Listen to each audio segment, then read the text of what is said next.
Every few years, leaders change, flags change, governments fall, but somehow the global order stays exactly the same. We're told the world is run by elections, laws, and diplomacy, that nations are equal, that global institutions exist to protect peace and fairness. But when you look closer, a different reality appears, a reality shaped not by morality, but by power, influence, and control. Today, we're exposing how global power actually works, who controls it, and why most countries never get a real say in the system that governs them. Power in international politics is not just about weapons. It's the ability to force outcomes even when others disagree. Wars keep happening, powerful countries remain powerful, and weaker nations are always told to wait, reform, or be patient. There are three core forms of power: military power, the ability to threaten or use force; economic power, control over trade, money, and access to markets; political power, influence over rules, institutions, and legitimacy. Countries that possess all three don't ask for permission. They set the terms, and the rest of the world adjusts. Influence is power without force. It doesn't invade, it persuades. It shapes how people think, how they vote, what they fear, and what they accept, often without them realizing it. Influence works quietly, through media narratives that define what is normal, education systems that shape what is true, cultural dominance that decides what is cool, diplomatic pressure that turns suggestion into obligation. When a country controls the narrative, it doesn't need to fire a single shot, because by the time resistance forms, the mind has already surrendered. Influence turns opinions into obedience, preferences into policies, and consent into control. Power today isn't about who has the biggest army, it's about who controls the story. Control is not chaos, it's structure. The world we live in is not random. It doesn't simply operate by chance or by the goodwill of its people. Instead, it is a complex web of systems designed to maintain stability, enforce rules, and protect the interests of those who already hold power. These systems are everywhere. The International Monetary Fund, the World Bank, the UN Security Council, and the rules of global trade are all part of it. On paper, they promise fairness, they promise cooperation, they promise equality. But in reality, they are the blueprint of control. These institutions were built to stabilize the world, to prevent chaos, to ensure that nations large and small follow predictable rules. Yet the design was never neutral. It was created by the winners of history, the nations that emerged dominant from wars, colonization, and economic conquest. Those who already held the power to shape the future wrote the rules, and those rules remain largely intact to this day. Voting power isn't equal. Decision-making is not truly democratic. In the UN Security Council, for example, 5 countries hold permanent vetoes. A single nation can block the decisions of nearly every other country in the world. Financial institutions like the IMF or World Bank enforce economic rules that are meant to stabilize economies. But in practice, they often ensure that indebted nations remain dependent. The system is structured so that those who are already strong remain strong, and those who are vulnerable remain under control. Control works best when it does not feel like control. When obedience feels voluntary and order feels natural, people follow the rules without question. This is why international politics often appears calm on the surface. Countries cooperate, agreements are signed, and treaties are celebrated. But beneath the optics of diplomacy, a structured system of influence, leverage, and authority quietly dictates outcomes. The rules may be written for everyone, but the pen is always in the hands of the powerful. It is important to understand that power in this context is not about chaos. It is about certainty. The world's rulers do not seek random domination. They seek predictable outcomes, stability for themselves, and the continuation of their advantage. The systems they control allow them to respond to threats, manipulate incentives, and guide nations along paths that serve their interests. Every decision, every treaty, every vote is part of this structured web. Even the nations that seem to resist, the rising powers, the challengers, must operate within the constraints of the system.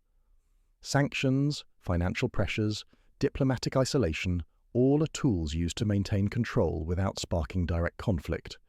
In this sense, control is invisible. It is not force applied openly, but structure applied subtly.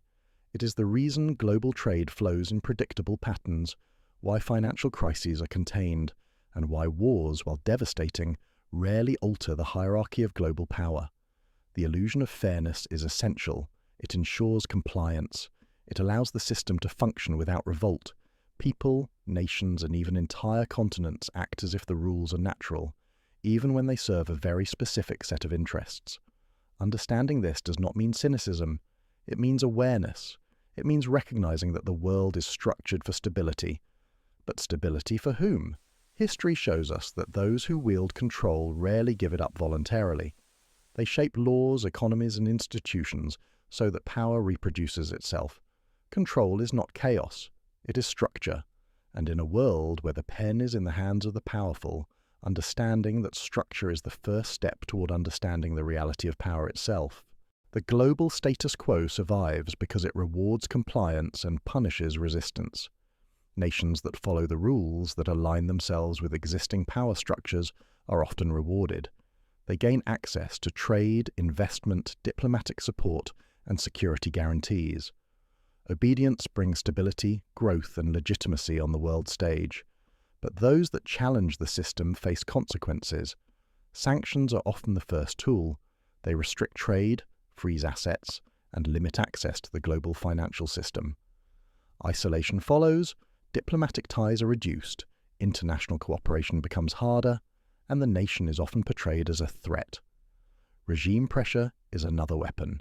Leaders who resist the global order can find themselves politically destabilized at home, sometimes through internal uprisings, orchestrated protests, or political manipulation. Capital flight, the sudden withdrawal of investments, can cripple an economy in days, even when internal systems are strong. Money is not just a medium of trade, it is a mechanism of control, and when access to it is cut off, options shrink rapidly. Reform, however, is often encouraged. But there is a caveat. Reform is welcome only if it does not threaten the existing power structure. Countries can modernize, adjust policies, or restructure economies, but crossing certain lines, challenging the hierarchy, or attempting to redistribute power too radically, is always met with resistance. Real change, especially change that threatens established interests, is labeled dangerous. Disruption is framed as instability. The narrative is simple, the system is safe, and anyone who breaks it is reckless. And so, the global system does not collapse. It adapts, it punishes selectively, co-opts strategically, and defends itself meticulously. This is not conspiracy theory, it is the observable reality of geopolitics. Power is not only exercised through armies and weapons, it is exercised through rules, economics, and influence. Countries that challenge the status quo are tested, pressured, and reminded of the consequences of defiance. The global system is not chaotic. It is disciplined, structured, and self-preserving. Its stability is not an accident. It is intentional. The story of modern geopolitics is a story of survival within these rules. Nations learn quickly. Compliance is rewarded, defiance is punished, and the system is designed to endure. Understanding this is crucial. It reveals why some countries rise comfortably within the global order, and why others struggle, even when resources and talent are abundant. The global system is a living structure. It bends, it pressures, it contains, but ultimately, it always defends itself. Some countries are pushing back. China, Russia, and emerging alliances like BRICS are challenging a world long dominated by a single center of power. For decades, global rules, trade, and influence have been shaped by a concentrated group of nations that built systems to maintain their advantage.